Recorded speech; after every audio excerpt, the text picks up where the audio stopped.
रफ़ा और गज़ा पर इसराइल की ज़ालिमाना कार्रवाइयाँ जारी हैं। जुल्म की इंतहा ये है कि गुज़िश्ता 8 महीने के दौरान गज़ा पर यौमिया 100 हमले किए गए हैं।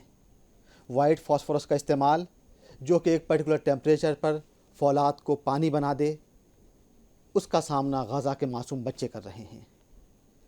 लेकिन अभी तक सीज़ फायर की, अभी तक जंगबंदी की कोई सूरत हाल नज़र नहीं आ रही है। आज के बियॉन्ड बॉर्डर्स में हम इसी मौजू पर बात करेंगे। इस मौजू पर बात करने के लिए हमारे साथ दो ख़ास मेहमान मौजूद हैं। हमारे साथ मौजूद हैं डॉक्टर ज़ाकिर हुसैन साहब, जो कि सीनियर फेलो रहे हैं ICWA के और मिडिल ईस्ट पर महारत रखते हैं, उसके एक्सपर्ट हैं। हमारे दूसरे मेहमान हैं प्रोफेसर आशी खान साहब, जो कि मिडिल ईस्ट पर एक्सपर्ट हैं और इसके अलावा अलीगढ़ मुस्लिम यूनिवर्सिटी के शोबे सियासियत से आपका ताल्लुक़ है। आप दोनों मेहमानों का बहुत बहुत शुक्रिया हमसे जुड़ने के लिए, हमसे बात करने के लिए। ज़ाकिर साहब, शुरुआत आपसे करेंगे। इस हफ्ते की जो अहम खबर ये रही कि 4 इसराइली लोगों की बाजियाबी, यानी 4 इसराइलियों को रिहा कराया गया, लेकिन कैसे? 250 लोगों की जान लेकर। ये रोज़ का मामूल बन चुका है। एक ओवरव्यू हम चाहेंगे आप पेश करें कि पिछले 8 महीने के दौरान वहाँ पर क्या कुछ हुआ और फिलहाल वहाँ की क्या सिचुएशन है। देखिए, जैसा कि हम सभी जानते हैं कि 7 अक्टूबर को हमास ने एक ऑपरेशन किया, जिसमें कहा गया कि 1200 लोग मारे गए, 1250 लोग मारे गए और 250 से ज़्यादा लोगों को यरगमाल बनाया। जी। अब मसला ये भी आता है कि इतना बड़ा ऑपरेशन हमास ने कैसे कर दिया और क्यों किया। क्योंकि इसके पीछे कुछ हिस्ट्री इस तरीके से है कि अरब कंट्रीज़ जो हैं अपने रिलेशन इसराइल से नॉर्मलाइज कर रहे थे। सऊदी अरबिया सबके ऊपर प्रेशर डाल रहा था जी। और उसकी वजह से जो है हमास और फ़लस्तीन का मसला जो है बिल्कुल बैकग्राउंड में चला गया था, बिल्कुल भूला जा चुका था। तो इसने हमास के लोगों को, फ़लस्तीन के लोगों को जो स्टेट के लिए फ़ाइट कर रहे हैं, उनको परेशान कर दिया और कुल मिला के इस तरीके का एक हादसा होता है। और उसके रिस्पॉन्स में इज़राइल ने कुछ ऐसा अटैक किया, ऐसा रिस्पॉन्स दिया कि जो शायद दुनिया में कोई नहीं तसव्वुर कर सकता था, ना तो शायद हमास खुद नहीं तसव्वुर कर सकता था कि इस तरीके का लंबा ऑपरेशन चलेगा। जिसमें हालात अब ये हो गए हैं कि 8 महीने से ज़्यादा लगातार बम्बार्डमेंट हो रही है, एयर स्ट्राइक्स हो रही हैं और लगभग जो है 36-37 हज़ार आदमी मर गए हैं, 10 हज़ार आदमी मलबे के नीचे दफन हैं, 83 हज़ार से ज़्यादा जो है वो घायल हो चुके हैं। 70% जो है वहाँ की इमारतें बिल्कुल ज़मींदोज़ कर दी गई है। एक एस्टीमेट के तहत यूनाइटेड नेशन के कि $33 बिलियन का लॉस हुआ है फ़लस्तीन के इज़राइल के इस ऑपरेशन में, फ़लस्तीन में। और साथ ही साथ अगर हम इज़राइल की तरफ देखते हैं तो उसकी भी मईशत जो है, इकोनॉमी बिल्कुल कोलैप्स कर गई है। उसका रुपी जो करेंसी शेकिल जो है वो 10 से 15% डाउन हो गया है। उसकी इकोनॉमी जो टूरिज़्म पे मुनहसर रहती है, बिल्कुल खाली हो गई है। लोग वहाँ से भागने लगे हैं और इज़राइल को एक फेल्ड स्टेट की तरह से देखा जा रहा है। क्योंकि एक इज़राइल ऐसा कंट्री मिल गया है जो अपनी सिक्योरिटी नहीं दे पा रहा है। तो वहाँ के ज़्यादातर लोग जो बाशिंदे हैं, 2 करोड़ से भी कम हैं और ज़्यादातर जो है डबल पासपोर्ट लिए हैं, वेस्टर्न कंट्रीज़ में हैं, यूएस में हैं और दीगर जगह पे हैं। तो वो यहाँ पर इसलिए आते थे कि यहाँ पे पीस मिलेगी, सिक्योरिटी मिलेगी, ग्रोथ का चांस मिलेगा, इन्वेस्टमेंट किया जाएगा, गल्फ़ की बड़ी बड़ी मार्केट है, उसमें इन्वेस्टमेंट किया जाएगा, जैसे उन लोगों ने दुबई वगैरह में कर रखा है, सऊदी अरब में भी अब कर रहे हैं। लेकिन वो हालात बरअक्स बिल्कुल उल्टे निकले, क्योंकि अब जो नेतन्याहू 30, 20, 25 साल से जो एक पीस एंड स्टेबिलिटी किए हुए थे, उस पे जो है बिल्कुल एक एक क्वेश्चन, सवालिया निशान बन गया कि अब ये इकोनॉमी जो है स्टेबल नहीं रख सकती है, ये अपनी सिक्योरिटी भी इंश्योर नहीं कर सकती है, ये टोटली जो है यूएस के ऊपर डिपेंड है। अगर कल यूएस की अदर पॉलिसी बदलती है या उसकी कमज़ोरी कहीं आती है तो इज़राइल का वहाँ रहना बड़ा ही मुश्किल हो जाएगा। और ख़ास बात इसमें एक चीज़ ये देखी गई कि जो 1968 में यम किप्पुर वार हुई थी, एक वार हुई थी, उसमें 6 दिन में ही सब कुछ कोलैप्स हो गया था। आज 8 महीने हो गए हैं, चंद 30 से 40 साल फाइटर जो हैं हमास के, वो इज़राइल की सबसे लेटेस्ट आर्मी एडवांस वेपनरी को बिल्कुल रोक के रखे हैं। इज़राइल बिल्कुल मजबूर हो चुका है, फ्रस्ट्रेट हो चुका है। उसकी जो पॉलिसी हो रही है उसने जो है इस तरीके से मास एग्जीक्यूशन किया है, जेनोसाइड पे उतर आया है। एम्बार्गो लगा के जो है लोगों को स्टारवेशन की स्थिति पे ला दिया है, ताकि अब इसकी हिम्मत को तोड़ दे, इसके हौसले को तोड़ दे। लेकिन ऐसा कुछ हुआ नहीं है, होना नहीं जा रहा है। 3-3, 4-4 बार जो है इस तरीके के रिजोल्यूशन यूनाइटेड नेशन में पेश किए गए। अमेरिका भी मजबूर हो गया, दोनों तरफ से कुछ अपनी रेड लाइन पे दोनों पार्टीज अड़े हुए हैं कि इसराइल का, हमास का कहना है कि इसराइल का कंप्लीट यहाँ से विड्रॉल हो, ये पूरी ये लैंड को बिल्कुल छोड़े, और जो लोग वहां से नॉर्दर्न साइड से भाग के आए हैं फिर वापस जाएं, और रिकंस्ट्रक्शन का प्लान उनका फिर से किया जाए, मल्टी बिलियन डॉलर्स का जो इन्वेस्टमेंट हो। दूसरी तरफ इसराइल खुद जो है उसका खेमा अपने आप में पॉलिटिकली डिवाइड हो चुका है। आप जी देखिए बेनी गांट्स जो है, मतलब वार कैबिनेट के जो मेंबर थे उन्होंने रिजाइन किया, उसके बाद 3 और रिजिग्नेशन हुए। अब नेतन्याहू जो है बिल्कुल एक एक उनके जी पास मेजॉरिटी है, बहुत ही थिन मेजॉरिटी है, लेकिन वो उनके ऊपर डिपेंड हो गए जो फार फार राइटिस्ट हैं, फार राइटिस्ट हैं, हम्म, जो कि चाहते हैं कि उनका कहना है कि गाजा को बिल्कुल खत्म कर दिया जाए। अगर ये नेतन्याहू उनके ऊपर रह के चलते हैं तो कल इसराइल की वो हालत हो जाएगी कि दुनिया में कहीं भी जो है, जो 70 साल से इसराइल ने अपनी जो है डिप्लोमेसी के तहत अपने को एक एक मजलूम की तरह पेश किया था, बिल्कुल खत्म हो चुका है। और वो कहा जाता है कि वो सिचुएशन शायद आ गई है, और आगे भी इस तरीके से होगा। इसराइल को कितना टाइम लगेगा इस इमेज को बिल्डअप करने में, जिस तरीके से हम देख रहे जी हैं यूनाइटेड नेशन और यूरोपियन कंट्रीज के लड़के तलबा जो है यूनिवर्सिटीज में प्रोटेस्ट कर रहे हैं। हम उनको सलाम करने चाहिए कि इस तरीके के जो है वहाँ के टीचर्स ने ऐसे बोल्ड और ऐसे ब्रेव जो है हम्म, स्टूडेंट्स तैयार किए, जो हमारे यहाँ नहीं है। हमारे बहुत ही टीचर्स हैं, कुछ ने जी इस तरीके की, ना वो खुद है ना वो ऐसे हम्म, टीचर बच्चे प्रोड्यूस करते हैं। जी जी तो अब ये देख रहे हैं कि अब वही चीजें सामने आ रही है। वो कहाँ तक सही है कि एक एक पत्थर के पीछे इसराइल छिपा है, तो लोग उसको जो है एक शुबह की नजर से देख रहे हैं कि ये कहीं ना कहीं कत्लेआम करेगा, जेनोसाइड करेगा। ये हम्म, पूरे ये पूरे हालात हो गए यूनाइटेड नेशन में। अगर हम देखें तो 194 कंट्रीज ने जो है एक उसके फलस्तीन के स्टेट के लिए वोट किया। सिर्फ इसमें एक ही कंट्री जो है उसको वीटो कर रहा है, वो यूनाइटेड स्टेट है। जी उसकी पॉलिसी जो बहुत ही ड्यूबियस रही है, बहुत ही डुअल स्पीक रही है। एक तरफ तो वो इसराइल को आर्म्स देता चला जा रहा है, दूसरी तरफ जो है वो यहाँ दुनिया के सामने एक पेश कर रहा है कि मैं तो जो है यहाँ पर सीज फायर चाहता हूँ, मैं तो फलस्तीन 2 स्टेट नेशन में अभी भी वो अपना कमिटमेंट शो करता है। लेकिन कहीं भी ऐसा स्ट्रांग स्टेप नहीं नजर आया, क्योंकि जी इसराइल को एक चीज को जी समझना बहुत जरूरी है। इसराइल कोई अलग मुल्क नहीं है, इसराइल यूएसए है, यूएसए इसराइल जी है। जी ये यूएसए का आउटपोस्ट है मिडिल पे ईस्ट में। और कोल्ड वार के बाद यूएसए ने इस तरीके से कई आउटपोस्ट बनाए थे, जिसमें इसराइल उसका एक पहला और मजबूत है। क्योंकि इसका सपोर्ट क्यों, इसको स्टे क्यों कर गया, क्योंकि वहां के हुक्मरान, मिडिल ईस्ट के हुक्मरान इसको सपोर्ट कर रहे जी हैं। जाकिर साहब बिल्कुल यूएसए इज़राइल यूएसए आपने ये बात कही। अर्शी साहब अभी हम देखें कि यूएस की अगर हम बात करें तो 7 अक्टूबर 2023 के बाद से लेकर अब तक इस हफ्ते US secretary of state Antony Blinken ने तकरीबन 8वां दौरा किया है मिडिल ईस्ट का। एक सीज फायर प्लान पेश किया है। वो प्लान क्या है आखिर? यूएस वाकई में सीरियस है, वाकई में चाहता है कि सीज फायर हो? सही कहा आपने कि एंथनी ब्लिंकन का 8 दौरा हुआ, हो सकता है उससे ज़्यादा भी हो। और खुद यूनाइटेड नेशन सिक्योरिटी काउंसिल में आपने देखा होगा कि जो वहाँ पे रिजोल्यूशन पेश हुए वो मेरे ख्याल से 6 से ज़्यादा टाइम जी पेश हुए। एक बार आपको याद होगा कि मार्च में जो रिजोल्यूशन वहाँ पे आया था तो उसमें अमेरिका ने एब्सटेन किया था। ये था आपके 25 मार्च 2024 को, जी और रिजोल्यूशन है ये सिक्योरिटी काउंसिल का 27-28। और उस वक्त रमज़ान आने वाला था, आपको याद होगा। काफ़ी लोग परेशान थे कि क्या हो, लेकिन उस ज़माने में भी इसराइल की जो बॉम्बिंग है वो होती रही। और मैंने जो उसमें डेली मैंने चेक किया कि किस तरह की किलिंग थी, तो ऑलमोस्ट 150, 121, 97, 98 ये डेली की किलिंग थी रमज़ान के टाइम, मतलब फास्टिंग मंथ के टाइम में। और जो इंजुरीज थी वो 100, 200, 300 करके थी।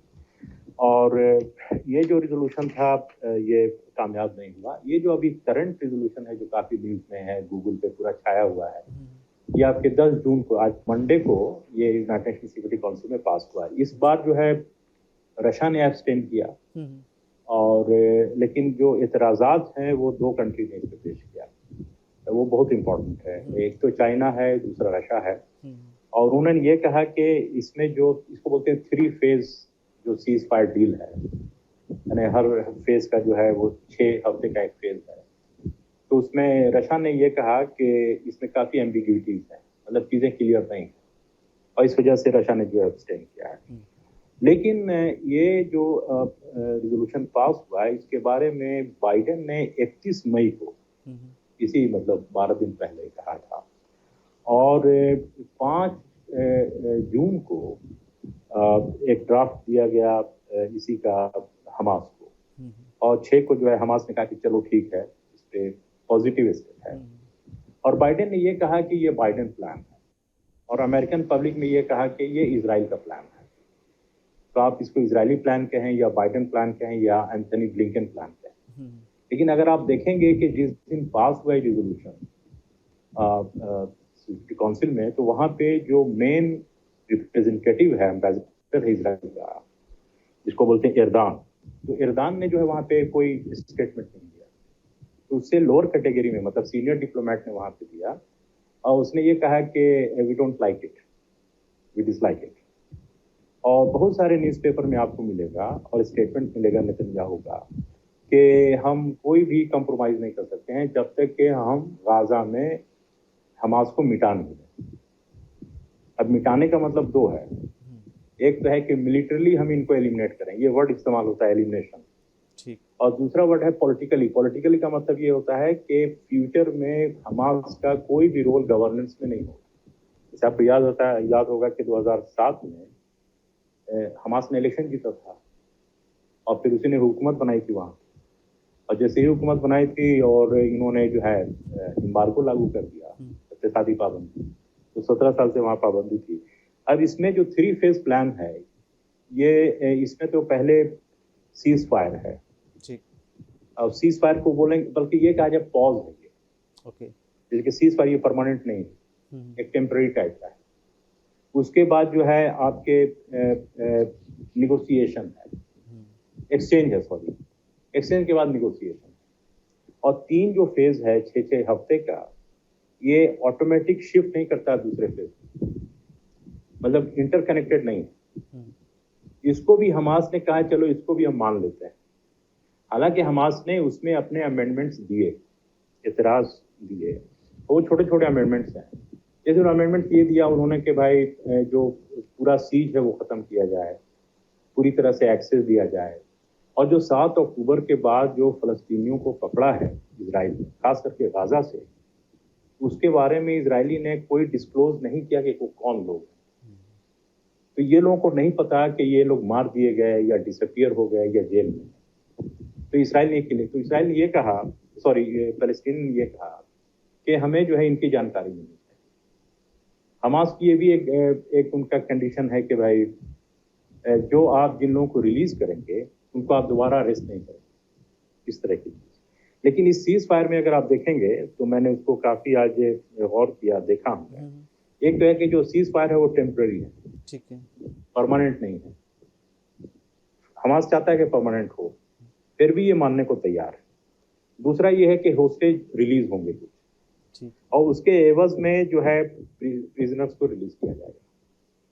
कुछ होस्टेज जो हैं जिनकी बॉडी वहाँ पे है, मतलब मरे हुए हों या उनका स्केलेटन हो, वो अगर बचा हुआ है तो वो भी देंगे इसराइल को। उसके अलावा जो इसराइली आर्मी है, IDF, डिफेंस फोर्स, वो पॉपुलेटेड एरिया से विड्रॉ करेगी, मतलब कि वो गाजा में रहेंगे, पूरे गाजा से नहीं लौटेंगे, ये आपके रिजोल्यूशन में है। और इसके बाद जो है कि जो फलस्तीनी जो बेघर हो गए हैं वो घरों को लौट जाएंगे, और ह्यूमैनिटेरियन एड जो है एक्सेस दिया जाएगा। ये आपका पहला फेज है। दूसरे फेज में है कि परमानेंट सीज फायर होगा, तीसरे में यह है कि निगोसिएशन होगा, और इसमें सारी चीजें, इसमें काफी एम्बिग्युइटी है। इसका मतलब यह है कि इसराइल पहले ये तैयार हुआ था। आपको याद होगा कि 5 मई को, शायद जाकिर साहब को भी मालूम होगा, 5 मई को ये हमास ने एक सीज फायर रेजोल्यूशन एक्सेप्ट किया था, लेकिन उस पर जो है वो इसराइल पलट गया। इस बार भी यही हुआ कि एक तरफ बाइडेन ये कह रहे हैं कि इसराइल एक्सेप्ट कर गया है, नेतन्याहू हमारे साथ है, दूसरी तरफ नेतन्याहू कह रहा है कि नहीं, जब तक कि हम इसको खत्म नहीं करेंगे हम एक्सेप्ट नहीं करेंगे, और हम पर प्रेशर है या क्या है। तो ये पूरा खेल चल रहा है, और मैं ये समझ रहा हूँ कि इसराइल का जो गेम प्लान था उसमें इसराइल फेल कर गया है, और जो पूरी तरह से चाहते थे कि हम जो है पूरी तरह से ख़त्म कर देंगे, वो पॉसिबल नहीं है। इसलिए कि गाज़ा को जो सपोर्ट मिल रहा है वो आपके सदर्न लेबनान से मिल रहा है, और जो हिजबुल्लाह का जो स्ट्राइक है वो काफ़ी प्रिसाइज हो रहा है, उस तरफ से आप देखेंगे जो रेजिस्टेंस फोर्स इराक में है वो भी इनको काफी तंग कर रहा है, इनके काफी स्ट्रेटेजिक जगहों पे ये अटैक कर रहा है। उस तरह से आप देखेंगे कि जो येमेन में हुथीज हैं ये भी काफी प्रिसाइज अटैक कर रहा है। और ये जो अभी अटैक हुआ था, आपने कहा डेटा दिया था 250 का, इसमें मिनिमम 274 लोग मारे गए मिनिमम, और अभी और उसके अलावा जो जख्मी है वो 794 है या 797 मींस 800। अब उनकी इंजरी किस लेवल की कोई नहीं जानता, कोई रिपोर्ट नहीं। और जितने आपकी इन्होंने क्या किया कि इजराइल ने जो जनरेटर्स थे हॉस्पिटल्स के उस तक को बॉम्ब कर दिया। तो इतनी बर्बरियत, इतनी ज्यादा बेशर्मी और बेहयाई कभी इंटरनेशनल पॉलिटिक्स में कभी किसी ना एंशिएंट ग्रीक पीरियड में हुई, ना मेडिवल एज में हुई, ना आपके जब ट्यूटोन्स ने बर्बाद किया पूरे रोमन एम्पायर को आपके 5th सेंचुरी एडी में, उस वक्त भी इतनी तबाही नहीं। और ये तो ऐसा है कि जो किसी का मकान हो और उस मकान पे किराएदार कब्जा कर ले और किराएदार जो है वो खुद मकान मालिक को बोले कि तुम टेररिस्ट हो। बिल्कुल। तो वहाँ पे टेररिस्ट कौन है तो समझ में आ रहा है कि कौन टेरराइज कर रहा है पैलेस्टीनियन को, और पूरी दुनिया इसको देख रही है। अब मैं समझता हूँ कि काफी खराब ट्रेंड डेवलप हो रहा है पूरे इंटरनेशनल रिलेशंस में, और इसकी कीमत इजराइल को चुकानी पड़ेगी। जी जाकिर सर, जैसे कि अभी अर्शी सर जो रोशनी डाल रहे थे कि यूएस के किरदार पर, यूएनएससी के किरदार पर, जो दूसरी जो रीजनल पावर हैं जो कि आप आईसीडब्ल्यू से वाबस्ता रहे हैं, चाहे वो इजिप्ट हो, टर्की हो, ईरान हो, तो उन्होंने फ़िलहाल जो है जो ये कॉन्फ्लिक्ट है उसके डायनेमिक्स को किस तरह से इन्फ्लुएंस किया है? ईरान को छोड़कर अभी तक तो किसी ने ऐसा नुमाया पब्लिकली कोई स्टेप नहीं लिया है जिससे इजराइल के ऊपर लगाम लगती है, बल्कि इजराइल को इनकरेजमेंट ही मिला है। क्योंकि जब हुतीज ने रेड सी ब्लॉकेट किया रेड सी पर, तो सड़क के रास्ते जो है जाबेल अल पोर्ट से होकर जो है सऊदी अरबिया से होकर सप्लाई की जा रही थी इजराइल को सामान। टर्की ने अभी कुछ हाल 1 महीने पहले जो है अपना जो है इकोनॉमिक रिलेशन और डिप्लोमेटिक रिलेशन ब्रेक किया है। उसके पहले $10 बिलियन का ट्रेड कर रहा था और तमाम कंस्ट्रक्शन मटेरियल जो है उसको दे रहा था। और अभी भी ये कहा जा रहा है, अभी भी इंफॉर्मेशन आ रही है कि टर्की जो है इंटेलिजेंस सप्लाई कर रहा है इजराइल को।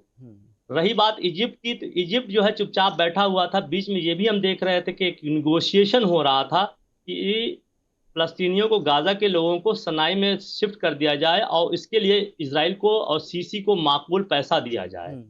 जहाँ तक सऊदी अरबिया का ताल्लुक है, उसने कभी भी एक ऐसा स्टेप नहीं लिया कि इससे जो है इजराइल की बायकॉट की बात होती। जब जो है ओआईसी और मुस्लिम लीग की जो ओआईसी की और अरब लीग की जो मीटिंग हुई थी, एक इमरजेंसी मीटिंग हुई थी, उसमें ईरान ने और कुछ मुल्कों ने कहा था कि इजराइल का डिप्लोमेटिक और इकोनॉमिक बाइकॉट किया जाए। उसमें सऊदी अरबिया, जॉर्डन, इजिप्ट, इन लोगों ने उसको यूएई ने ब्लॉक किया था। तो आज सिचुएशन यही आ गई है कि अगर कम से कम जो है अरब कंट्रीज ने ही जो है इजराइल के खिलाफ एक बाइकॉट का स्टेप लिया होता तो इजराइल इस वक्त इस कंडीशन में नहीं होता। अब आप जानते हैं कि अजरबैजान जो है इजराइल को लगभग 60 और 70% जो है ऑयल मुहैया सप्लाई करता है। तो अब इजराइल को कैसे रोका जाए, जबकि अमेरिका जो है डुअल पॉलिसी खेल रहा है। उसके साथ जो है अभी जो नुसरियत में हुआ, ये भी कहा जा रहा है कि मिल के शायद ये ऑपरेशन किया है, इंटेलिजेंस का एक्सेप्ट किया है, और पायर जो बनाया है वहाँ से जो है मिलिट्री सप्लाई भी जा रही हैं, हेलीकॉप्टर वहीं से उड़े थे। तो अभी जो मेरे समझ में इससे बेहतर मुजाहरा तो अफ्रीकन कंट्रीज ने किया है कि उन लोगों ने आईसीजे में केस लॉन्च किया, जो कि नेतन्याहू और एक बनी गांठ, इन लोगों को जो है वो वार क्रिमिनल डिक्लेयर कर दिया, जो इजराइल के लिए बहुत भारी पड़ रहा है। उनकी इमेज को एक बहुत बड़ा धक्का लगा है। ये भी एक रीज़न है कि वो सीज फायर को एक्सेप्ट नहीं कर रहे हैं, जो अंदर की बात आ रही है कि नेतन्याहू करेंगे क्या। अगर वो हट जाते हैं पावर से तो फिर उनका रास्ता तो जेल ही होगा, क्योंकि 2019 से उनके ऊपर जो मुकदमे चल रहे हैं फ्रॉड के और स्कैम के, उसमें उनको सजा पाना है। तो अब जो मेरे नज़रिए में है, और भी लोग जो सोच रहे हैं, कि मैं इसमें स्ट्रांगली फील कर रहा हूं कि इजराइल को सिर्फ इसी तरीके से रोका जा सकता है कि एक लंबे पैमाने पे बायकॉट की पॉलिसी को एग्जीक्यूट किया जाए। यूनाइटेड नेशन में 194 कंट्रीज ने जो फलस्तीन के स्टेटहुड की बात को सपोर्ट किया है, इन सारे लोगों को एक साथ लाया जाए, मैक्सिमम लोगों को, और इसराइल को economic, political, social, every kind of boycott, total boycott में किया जाना चाहिए। जी क्योंकि अमेरिका जो है, इसराइल, हमास और फलस्तीन और हम जैसे लोगों का सबसे बड़ा खदशा ये है कि इसराइल एक्सेप्ट नहीं कर रहा ओपनली कि it is accepting the cease fire, कि उसकी मंशा ये है कि अमेरिकन इलेक्शन के बाद हम फिर इसको ऑपरेशन करेंगे और इसको कंप्लीटली एलिमिनेट करेंगे। और बाइडन इस गेम में इस तरीके से फंसे हुए हैं कि अगर ये नहीं करते तो उनका इलेक्शन खराब हो जाएगा, वर्ल्ड में उसकी इमेज खराब हो जाएगी। दूसरी तरफ जो है, चाइना ने भी अपना एक सालिसी का ऑफर किया है, मीडिएटिंग रोल को ऑफर किया है। अभी जो है अभी जो है बीजिंग में जो है अरब और चाइना की जो एक अरब कंट्री और चाइना की जो मीटिंग हुई है, उसमें चाइना ने ओपनली ऑफर किया है कि I am ready to mediate, और 2 स्टेट सॉल्यूशन की बात की है।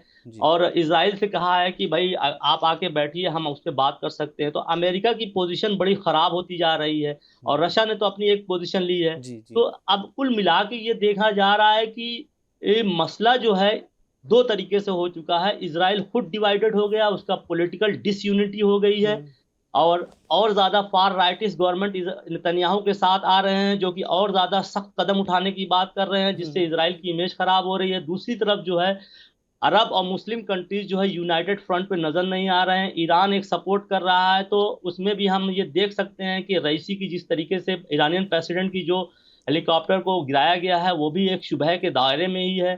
तो कुल मिला के एक बहुत ही वोलेटाइल सिचुएशन बनी हुई है। लेकिन हम ये देख रहे हैं कि इजराइल जो है कहीं ना कहीं कोलैप्स होता नजर आ रहा है, बहुत डिप्लोमेटिक फ्रंट पर, इकोनॉमिक फ्रंट पर, पॉलिटिकल फ्रंट पर, इमेज के फ्रंट पर। मसला इस बात का है कि इन तमाम सारी चीजें इजराइल कमजोर तो होता नजर आ रहा है, उसकी सारी हाइपोक्रेसी, सारी जो है बदनीयती जो है सामने आ रही है, लेकिन लोगों का जो जिस तरीके से जेनोसाइड कंटिन्यू है और स्टारवेशन, भूखमरी को एक वार पॉलिसी की तरह अडॉप्ट किया जा रहा है, और औरतों के बारे में जो कहा जा रहा है कि rape as a tool to pressurise and humiliate the opponent, ये भी किया जा रहा है। तो इसको कैसे रोका जाए? मेरा खास कंसर्न ये है कि इतने ज्यादा पैमाने पे तबाही जो लोगों की ह्यूमैनिटेरियन कैटास्ट्रॉफी जिसे कहते हैं वो हो रही है, उसको कैसे रोका जाए? फिलहाल ये बहुत बड़ा मेरे सामने चैलेंज, सभी के सामने ये चैलेंज है। बिल्कुल। आशीष सर, एक सवाल है बड़े लेमैन के लिए, एक आम व्यूअर्स के लिए, कि आखिर इज़राइल अब चाहता क्या है? क्या वो चाहता है कि गज़ा को पूरी तरह से ख़त्म कर दिया जाए? क्या वो चाहता है, जैसे अभी आपने क्वेश्चन रेज़ किया था कि ठीक है पॉलिटिकली एलिमिनेट करना चाहता है हमास को, या पूरी तरह से ख़त्म करना चाहता है हमास को, या एक उसका जो ग्रेटर इज़राइल का ख्वाब है उसको शर्मिंदा ताबीर करना चाहता है? तो बेसिकली चाहता क्या है? अब फ़िलहाल 8 महीने के बाद हम जिस स्टेज पर खड़े हैं, जिस तरह रफ़ा को निशाना बनाया गया है, ठीक है, तो अब इज़राइल का क्या मकसद दुनिया के सामने आया हो रहा है? दूसरी बात, ये जो फ़िलहाल जो कॉन्फ्लिक्ट है किस डायरेक्शन में जाता हुआ नजर आ रहा है? मुख्तसर जवाब दीजिएगा इसका। देखिए, इजराइल का जो मंशा है, आप जानते हैं कि और भी कंट्रीज हैं जो चाहते हैं कि भाई मेरी हेजिमनी हो, मेरा डोमिनेंस हो। तो इजराइल का सिर्फ डोमिनेंस मंशा नहीं है। इजराइल बिलीव करता है, बल्कि प्रैक्टिस करता है होलोकॉस्ट को, जिसको हम बोलते हैं कत्लेआम।